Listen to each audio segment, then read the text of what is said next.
अच्छी और सच्ची खबरों के लिए देखिए न्यूज़ 44। नमस्कार, आप देख रहे हैं न्यूज़ 44 और मैं हूं आपके साथ निधि विनोदिया।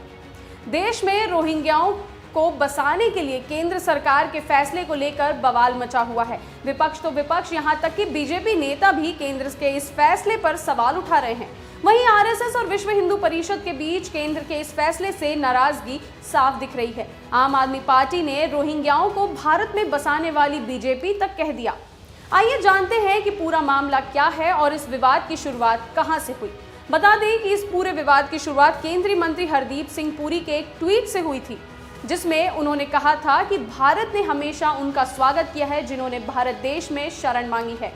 एक ऐतिहासिक फैसला करते हुए सभी रोहिंग्या शरणार्थियों को दिल्ली के बक्करवाला इलाके में ईडब्ल्यूएस फ्लैट्स में शिफ्ट किया जाएगा, जिसके बाद उन्हें मूलभूत सुविधाएं और 24 घंटे दिल्ली पुलिस की सुरक्षा प्रदान की जाएगी।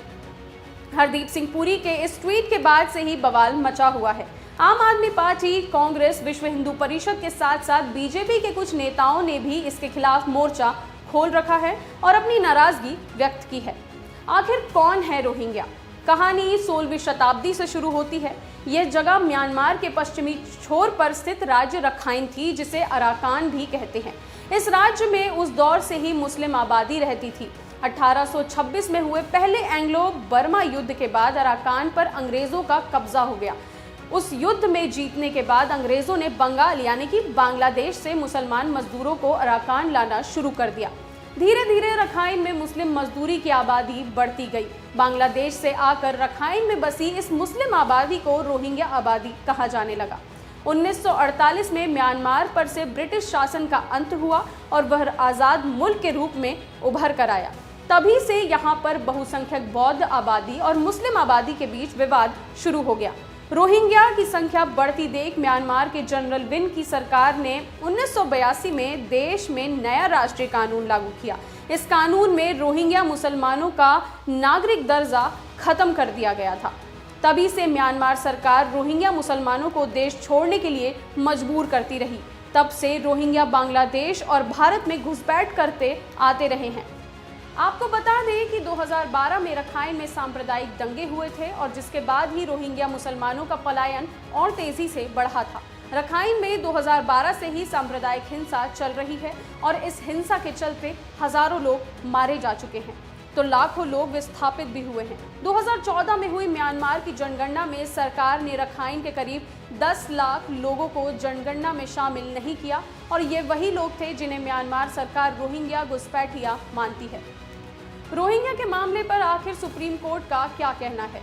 सुप्रीम कोर्ट में रोहिंग्या प्रवासियों को लेकर कई याचिकाएं डाली गई है। इनमें से एक याचिका 2017 में भारतीय जनता पार्टी के नेता और वकील अश्विनी उपाध्याय ने लगाई थी। याचिका में भारत में अवैध तरीके से रह रहे बांग्लादेशियों और मुसलमानों की पहचान करके उन्हें 1 साल के अंदर अंदर वापस भेजने की मांग की थी।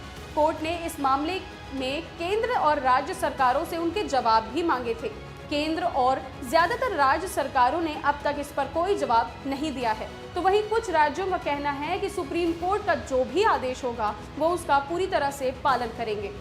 आपको बता दें कि बहुत से लोग इन रोहिंग्या को देश में पनाह देने की मांग कर रहे हैं, लेकिन रोहिंग्या का हमारे देश में रहना कितना सही है और कितना गलत, इसका फैसला तो सरकार करेगी, क्योंकि ये वही लोग हैं जो हम देशवासियों के हक की चीजें ले रहे हैं, हमारे हक का, गरीबों का राशन ले रहे हैं, गरीबों और अल्पसंख्यकों को मिलने वाली हर सुविधा पर अपना हक जमाते हैं। ये वही लोग हैं जो 100 रुपया देकर आधार कार्ड बनवाते हैं, पैन कार्ड बनवाते हैं, राशन कार्ड भी बनवाते हैं, यहाँ तक कि 10,000 रुपये देकर प्रधानमंत्री आवास योजना के तहत घर भी अपने नाम करवा लेते हैं।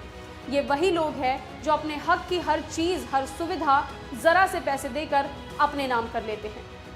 ऐसे ही तमाम खबरों के लिए देखते रहिए न्यूज़ 44 और हमारी वेबसाइट विजिट करना ना भूलें www.news44.in। नमस्कार।